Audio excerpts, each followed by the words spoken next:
রামনবমীর আগে শুরু হয়েছে রাজনৈতিক চাপানুতোর। কেউ বলছেন রামনবমী পালন করতে গেলে বাধা পেলে প্রতিরোধ হবে, এমনকি প্রতিশোধ পর্যন্ত নেওয়া হবে। কেউ বলছেন অস্ত্র মিছিলের কথা। বিজেপির রাজ্য সভাপতি সুকান্ত মজুমদার বলছেন বাংলায় হিন্দুদের দেওয়ালে পিঠ থেকে গিয়েছে। আইন শৃঙ্খলা ব্যাহত হওয়ার কোনো প্রশ্নই নেই যদি অন্য কেউ অযাচিতভাবে রামনবমীর মিছিলের উপরে আক্রমণ না করে। নিঃসন্দেহে আমরা প্রতিহত করব। প্রথম কথা, আমার নিজেকে রক্ষা করতে হবে, আত্মরক্ষা করতে হবে। আত্মরক্ষার সঙ্গে সঙ্গে আমাকে প্রতিহত করতে হবে, এবং তারপরেও যদি প্রবল পরাক্রমী হয় তাহলে প্রতিশোধের দিকে আমাদের যেতে হবে। অস্ত্র মানে রিভলভার নয়, বোম নয়। আমাদের মা দুর্গার হাতে যে অস্ত্র থাকে, দশভুজা মা দুর্গা, আমাদের দেব দেবীদের হাতে যে ত্রিশূল থাকে, খাড়া থাকে, তাই নিয়ে মিছিল হবে। ঝান্ডা থাকবে, ঝান্ডার সঙ্গে ঝান্ডা থাকবে। হিন্দু সমাজ অত্যাচারিত হতে হতে বাংলায় দেয়ালে পিঠ থেকে গেছে। আমার মনে হয় হিন্দুদের রিটালিয়েট করা অর্থাৎ প্রত্যাঘাত করার সময় এসে গেছে। না হলে আগামী দিনে হিন্দুদের অস্তিত্বই পশ্চিমবঙ্গে বাঁচানো মুশকিল হয়ে যাবে। হিন্দু সমাজ হাজার হাজার বছর ধরে রামনবমী বা তাদের অন্যান্য ধর্মীয় অনুষ্ঠান করে আসছে। তাতে বাধার সম্মুখীন হলে হিন্দু সমাজ নিজের রাস্তা খুঁজে নেয় এবং বিজেপির সাথে থাকবে। বিজেপির পাল্টা সরব হয়েছে তৃণমূল বিধায়ক শওকত মোল্লা। তিনি বলছেন যে বিজেপি পরিকল্পিতভাবে বাংলাকে অশান্ত করতে চাইছে। কুণাল ঘোষ বলছেন ধর্মকে পলিটিক্যাল ইভেন্টে পরিণত করতে চাইলে পুলিশ বাধা দিতেই পারে।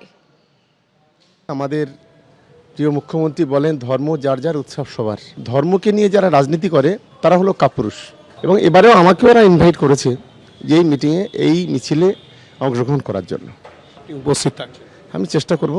জেনে শুনে যদি এমন কিছু জায়গায় গিয়ে এমন কিছু স্লোগান, এমন কিছু অঙ্গভঙ্গি, এমন কিছু প্রদর্শন করা হয় যেটা এই সামাজিক কাঠামোয় উচিত নয়, তো সেখানে তো পুলিশ প্রশাসন মনে করলে বাধা দিতেই পারে।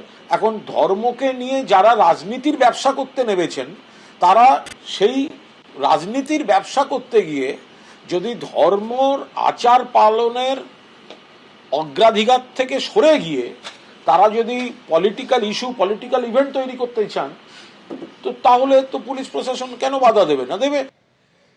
টার্গেট 26-এর বিধানসভা ভোট। তার আগে শুভেন্দু অধিকারী হিন্দু ভোট এককাট্টা করতে মরিয়া। তিনি বলছেন যে এটা বাঁচার লড়াই, সবাইকে একজোট হতে হবে। এবার আপনারা জেগে উঠুন। সেই সঙ্গে তিনি বলছেন হিন্দুরা তৃণমূলকে ভোট দেবে না বলে দাবি করেছেন তিনি। পাল্টা কটাক্ষ করেছে তৃণমূল। বিধানসভা ভোট হতে এখনো 1 বছর দেরি, কিন্তু এখন থেকেই হিন্দুত্বকে হাতিয়ার করে প্রচারে নেমেছে বিজেপি। কখনো মুসলিম বিধায়কদের চ্যাংদোলা করে রাস্তায় ফেলার হুঁশিয়ারি, কখনো আবার রামনবমীতে 1 কোটি হিন্দুকে রাস্তায় নামার ডাক দিচ্ছেন বিরোধী দলনেতা। এবার নিজের বিধানসভা এলাকায় গিয়ে হিন্দু ভোট এককাট্টা করতে জনজাগরণের ডাক দিলেন শুভেন্দু অধিকারী। আমি আপনাদের বলবো, দয়া করে জাগুন, উঠুন। এ লড়াই অস্তিত্ব রক্ষার লড়াই, এ লড়াই বাঁচার লড়াই। 85% ছিলাম, 67 হয়ে গেছে। আর 10-15 বছর পরে আমরা 50-এর নিচে নেমে যাব। তখন এখানে প্রধানমন্ত্রী তৈরি হয়ে যাবে। কেন্দ্রামারির প্রধানমন্ত্রীর নাম হবে শাহাউদ্দিন, দাউদপুরের প্রধানমন্ত্রীর নাম হবে শামসুল।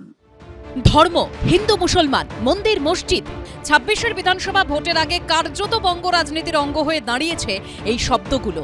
এই প্রেক্ষাপটে শুধু শুভেন্দু অধিকারী নন, হিন্দুত্বের জিগির তুলতে চাইছেন বিজেপির অন্যান্য নেতারাও। বাংলাদেশ তার ট্রেজার দেখিয়ে দিয়েছে, যদি না জিততে পারেন তাহলে পশ্চিমবাংলা থেকে হিন্দু বাঙালি বলে কেউ থাকবে না। তবে শুধু বিজেপি নয়, বাংলাদেশের প্রসঙ্গ টেনে কার্তিক মহারাজও বলেন যারা হিন্দুদের কথা বলেন তাদেরকেই ভোট দিন।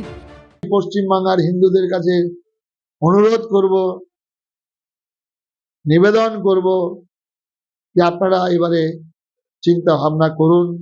যদি চিন্তা ভাবনা না করেন তাহলে বাংলাদেশের পরিস্থিতি হতে পশ্চিমবঙ্গে আর দেরি হবে না।